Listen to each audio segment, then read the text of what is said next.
네, 이 시간 하나님 앞에 감사 기도하심으로 오늘의 말씀 묵상 나누도록 하겠습니다. 하나님 변치 않는 사랑으로 저희와 함께하여 주시고 날마다 일용할 양식을 주시고 생명과 호흡을 주시며 새날을 주신 것을 감사합니다. 하나님의 은혜를 늘 기억하며 감사하며 살게 하시고 찬송하며 하나님을 높이며 살게 하옵소서. 오늘도 주의 말씀 앞에 섭니다. 말씀하시고 깨닫게 하셔서 하나님을 바로 알고 바르게 섬길 수 있게 하여 주시옵소서. 오늘 또 어두운 세상 죄악 가운데 살지 않게 하시고 하나님과 동행하는 말씀으로 승리하는 삶이 되게 하옵소서. 예수님 이름으로 기도합나이다. 아멘. 찬송입니다. 279장 인내하신 구세주여 부르십니다. 인내하신 구세주여 내가 비오니 죄인오라 하실 때에 날 부르소서. 주여 주여 내가 비오니 죄인오라 하실 때에 날 부르소서. 자비하신 보좌 앞에 불어 엎드려 자복하고 회개하니 믿음 주소서.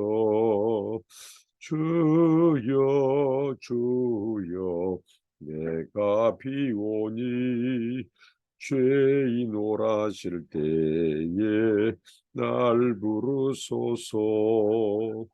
주의 공로 의지하여 주께 가오니 상한 마음을 고치시고 구원하소서. 주여 주여 내가 비오니 죄인오라 하실 때에 날 부르소서. 만복 근원 우리 주여 위로하소서. 우리 주와 같으시니 어디 있을까. 주여 주여 내가 비오니 죄인오라 하실 때에 날 부르소서. 아멘. 네, 욥기서 19장입니다. 네, 욥이 대답하여 이르되 너희가 내 마음을 괴롭히며 말로 나를 짓부수기를 어느 때까지 하겠느냐. 너희가 10번이나 나를 학대하고도 부끄러워 아니하는구나. 비록 내게 허물이 있다 할지라도 그 허물이 내게만 있느냐. 너희가 참으로 나를 향하여 자만하여 내게 수치스러운 행위가 있다고 증언하려면 하려니와 하나님이 나를 억울하게 하시고 자기 그물로 나를 애워싸신 줄을 알아야 할지니라. 내가 폭행을 당한다고 부르짖으나 응답이 없고 도움을 간구하였으나 정의가 없구나. 그가 내 길을 막아 지나가지 못하게 하시고 내 앞길에 어둠을 두셨으며 나의 영광을 거두가시며 나의 관모를 머리에서 벗기시고 사면으로 나를 헐으시니 나는 죽었구나. 내 희망을 나무 뽑듯 뽑으시고 나를 향하여 진노하시고 운수같이 보시는구나.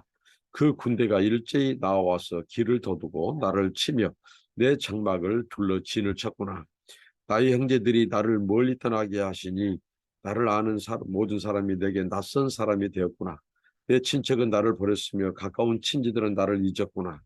내 집에 머물러 사는 자와 내 여종들은 나를 낯선 사람으로 여기니 내가 그들 앞에서 타국 사람이 되었구나. 내가 내 종을 불러도 대답하지 아니하니 내 입으로 그에게 간청하여야 하겠구나. 내 아내도 내 숨결을 싫어하며 내 허리의 자식들도 나를 가련하게 여기는구나. 어린 아이들까지도 나를 없이 여기고 내가 일어나면 나를 조롱하는구나. 나의 가까운 친구들이 나를 미워하며 내가 사랑하는 사람들이 돌이켜 나의 원수가 되었구나. 내 피부와 살이 뼈에 붙었고 남은 것은 겨우 잇몸뿐이로구나. 나의 친구야, 너희는 나를 불쌍히 여겨다오. 나를 불쌍히 여겨다오. 하나님의 손이 나를 치셨구나. 너희가 어찌하여 하나님처럼 나를 박해하느냐. 내 살로도 부족하냐. 나의 말이 곧 기록되었으면 책에 씌워졌으면 철필과 납으로 영원히 돌에 새겨졌으면 좋겠노라. 내가 알기에는 나의 대속자가 살아 계시니 마침내 그가 땅 위에 서실 것이라. 내 가죽이 벗김을 당한 뒤에도 내가 육체 밖에서 하나님을 보리라. 내가 그를 보리니 내 눈으로 그를 보기를 낯선 사람처럼 하지 않을 것이라. 내 마음이 초조하구나. 너희가 만일 이르기를 우리가 그를 어떻게 칠까 하며 또 이르기를 이 일의 뿌리가 그에게 있다 할진대 너희는 칼을 두려워할지니라. 분노는 칼의 형벌을 부르나니 너희가 심판장이 있는 줄을 알게 되리라. 네, 네, 욥의 대답입니다. 빌닷 그의 친구 빌닷의 두 번째 이 담화 두 번째 말에 대해서 욥이 지금 답변을 합니다. 욥이 1절부터 19장 1절부터 6절에 보니까 너희는 창피스럽지도 않느냐 이렇게 말을 합니다. 욥이 그 친구들이 자기를 짓부셨다고 하는 표현을 써요. 짓부시다. 정말 이 불행을 경험하는 사람을 하찮게 대하는 그리고 10번이나 자기를 학대했다고 표현을 씁니다. 그러면 그렇게 하고도 그리고 나만 죄가 있는 것이 아니라 너희들 의롭다고 하는 너희들은 죄가 없는 줄 아느냐 하고 너희는 창피스럽지도 않느냐 이렇게 욥이 말을 합니다. 너희들이 내가 죄가 있어서 이렇게 하나님의 벌을 받는다고 나를 정죄한다 이거죠. 수치스러운 행위가 있다고 나를 정죄한다 이거죠. 그들은. 그런데 욥이 지금 힘들어하는 것은 이 친구들이 자기를 끝까지 자기 진실은 예면하고 끝까지 정죄하는 것 그것을 욥은 가장 힘들어하고 있습니다. 그런데 그게 바로 교만에서 일어난 일이라는 거죠. 정죄는 이 교만한 자들이 하는 거라는 거죠. 이게 욥을 죄인으로 몰고 네가 지금 죄가 있어서 하나님의 심판을 받는다고 하는데 욥의 대답은 바로 그 교만해서 너희들이 나를 정죄한다라고 말을 합니다. 자기의 상황이 어떤 상황인지도 알지 못하고 하나님이 욥을 치신 것은 욥이 죄 때문이라고 그렇게 말을 한다는 거죠. 그래서 욥은 이 억울함을 항변해요. 그 친구들에게 억울하는 것도 있지만 하나님이 그가 억울한 일을 당하게 하셨다는 거죠. 그러니까 욥은 어떻게 보면 지금 하나님에 대해서 그 이유를 알지 못해요. 왜 자기가 지금 이런 고난을 당하고 있는지 자신은 하나님 앞에 이 의롭고 경건한 삶을 산다고 하는데 자기에게 찾아오는 이 고난의 그 이유를 정말 하나님께서 알려주지 않고 친구들은 정죄하고 그러니까 욥은 하나님 앞에 그 억울함을 호소합니다. 우리가 이 말씀을 통해서 이웃과 친구의 진실을 알지 못하고 그 고난은 무조건 다 그 사람의 죄라고 하는 것은 아주 잘못된 이 세계관입니다. 우리는 아파하는 자들의 그 아픔 함께 아파하고 그들의 이 내면의 그 탄식을 들어야 한다는 거죠. 그 다음에 욥이 7절부터 12절에 하나님이 나의 심판자라고 고백을 합니다. 특별히 주변 사람들이 욥이 하나님께 벌을 받고 있다고 생각하고 그를 멀리하죠. 친구들도 마찬가지입니다. 근데 욥도 자신이 하나님께 버림받았다고 생각하는 거죠. 주변에서 하도 사람들이 반복적인 말을 계속하면 욥이 계속해서 자기 하나님 앞에 경건하게 살았고 하나님께 이 처벌받을 만한 삶이 아니었는데 예, 지금 억울해하는데 친구들은 계속해서 그를 반복적으로 정죄합니다. 너의 죄 때문이다. 네가 하나님께 벌을 받고 있다. 그러니까 욥도 자신이 하나님께 버림받았다고 생각하는 거예요. 요즘 용어로 이제 우리가 소위 말한 쉔해당하는 것, 또 가스라이팅이라고 합니다. 확증 편향이라고 하죠. 가스라이팅. 계속해서 누군가 너는 죄인이야, 너는 죄인이야, 너는 죄인이야. 네가 지금 고난당한 것은 하나님께 버림받은 거야. 하나님이 너를 버림받은 것은 네 죄 때문이야. 하고 계속해서 반복해서 그 말을 들으면 나중에는 자기도 모르게 자기가 하나님께 버림받았다고 생각한다는 거예요. 욥이 지금 그런 것입니다. 이 가스라이팅이라고 하는 겁니다.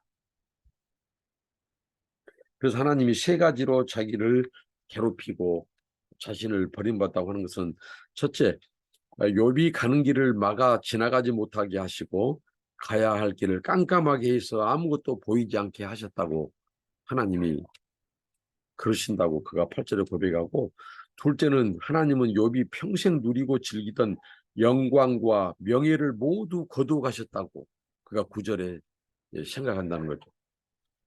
셋째, 하나님은 마치 군인들이 포위한 성읍을 사방에서 공격에 함락시키듯이 욥을 공격에 그가 죽게 하셨다고 그가 이렇게 고백하고 있습니다.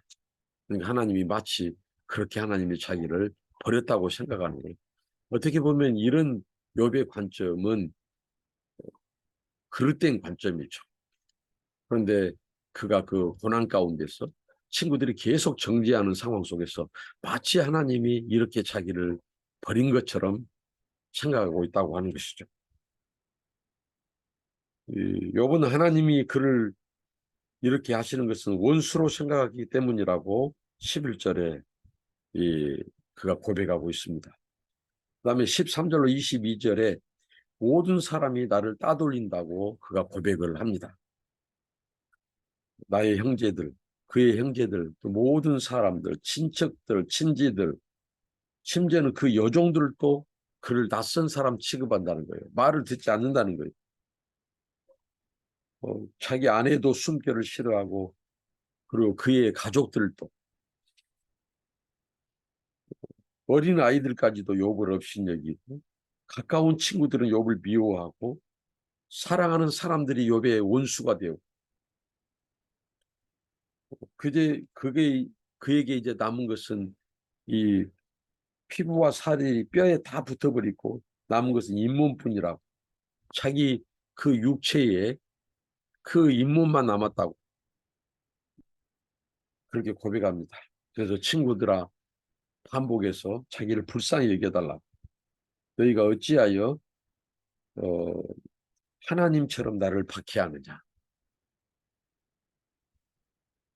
이렇게 욥이 지금 탄식하고 있죠. 모든 사람이 나를 따돌린다. 실제적으로 욥이 고백한 대로 그가 이렇게 고난을 당할 때 사람들이 다 등을 돌리고 떠났다는 것이죠. 지금 욥의 세 친구만 보아도 욥을 가장 위로해야 될 친구들이 욥을 가장 저주하고 정죄하는 거죠.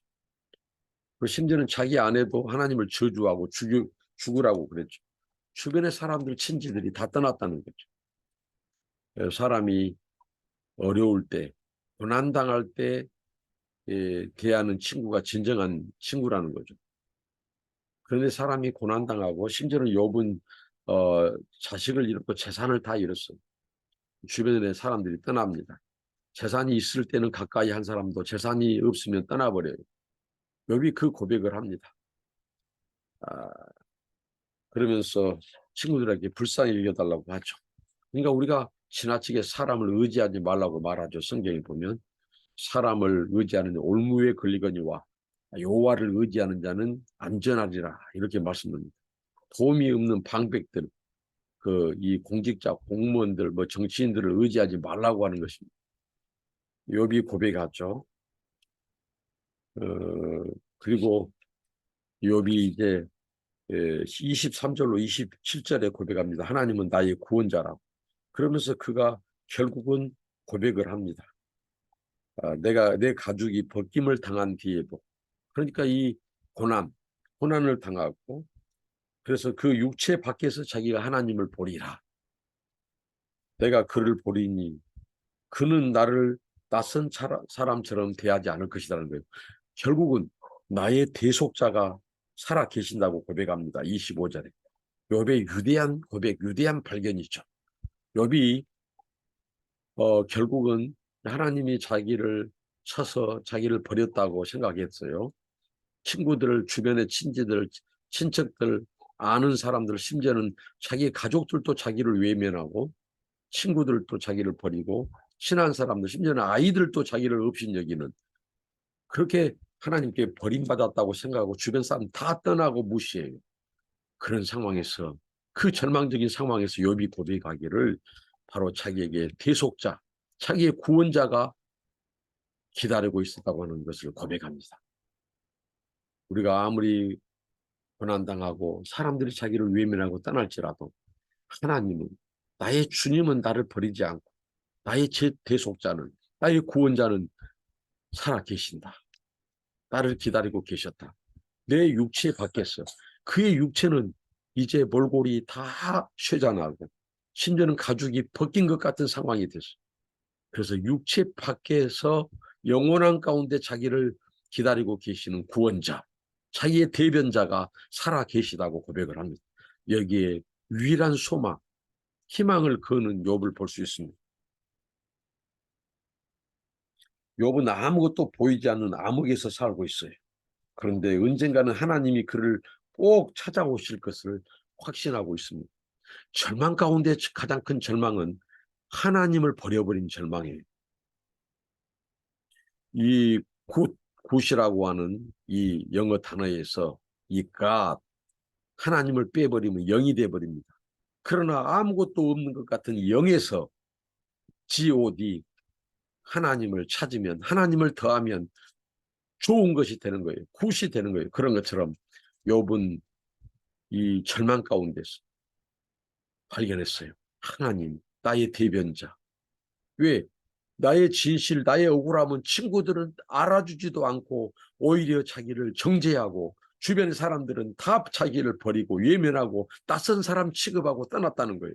그러나 욥은 그런 상황 속에서 나의 구원자, 나의 대변자가 살아 계신다는 거예요. 그분이 하나님이라는 거예요. 그분이 나를 다시 찾아오시면 거기에서 유일한 소망과 위로를 얻게 된 이 욥을 봅니다. 그러면서 하나님께서 28절, 29절에 욥이 고백합니다. 하나님이 너희들을 다 심판하실 것이라고 말을 합니다. 너희들은 죄가 없는 것처럼 고통당하고 있는 친구마저도 외면하고 정죄한 너희들.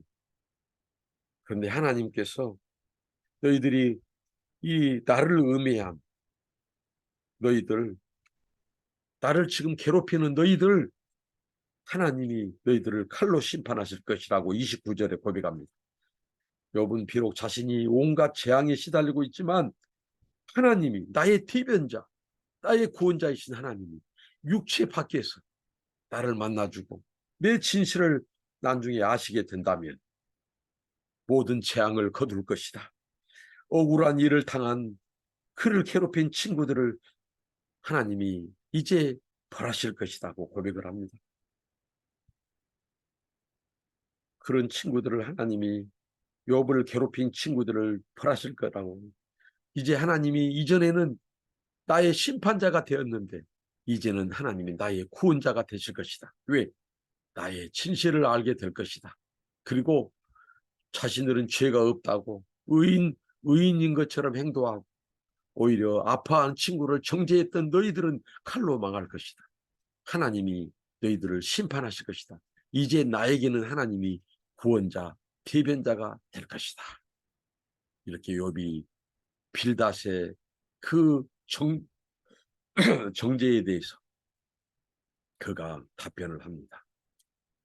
우리가 기억할 수 있기를 바랍니다. 아무리 우리의 고난이 크다 할지라도 또 주변 사람들이 고난 가운데 나를 정죄하고 떠난다 할지라도 하나님은 나의 진실을 이제 나중에 밝혀줄 것입니다. 이 42장에 욥의 대반전이 있어요. 욥의 고백이 헛되지 않습니다. 하나님이 욥의 억울함을 풀어주시고 하나님이 대변자로 그의 진실의 대변자로 구원자로 하나님이 나서 주십니다. 우리 하나님만이 우리의 구원자라는 것, 우리의 억울함을 풀어주실 대변자라는 것 우리가 기억하고 고난 가운데서 하나님 바라보고 그때를 기다리며 누가 내 진실을 알아주지 못한다 할지라도 나를 청대한다 할지라도 그 하나님께 맡기고 그때를 기다리며 하나님이 임해 주시기를 나타내 주시기를 하나님이 내 진실을 말씀해 주시기를 그분은 우리의 구원자고 대변자이기 때문입니다. 욥이 고백한 대로 그 하나님을 만나는 저와 여러분 되시길 바랍니다. 기도합니다. 하나님 욥이 친구들의 정죄 가운데 억울해서 하나님이 나를 쳤다고 나를 버렸다고 나를 심판했다고 고백했던 그 욥이 나중에는 하나님만이 나의 대변자고 나의 구원자라고 하는 사실을 고백하는 것을 봅니다. 하나님 우리가 애매한 고난을 당하고 하나님 앞에 의롭고 경건하게 살았지만 찾아오는 그 고난 속에서 가장 억울한 것은 친구들, 친지들, 친척들 또 심지어는 가족들도 자신을 외면하고 소외시키고 왕따시키고 그런 외로움 속에서 그 절망의 터널 속에서 욥은 결국은 하나님만이 나의 구원자고 대변자라고 하는 사실을 알았습니다.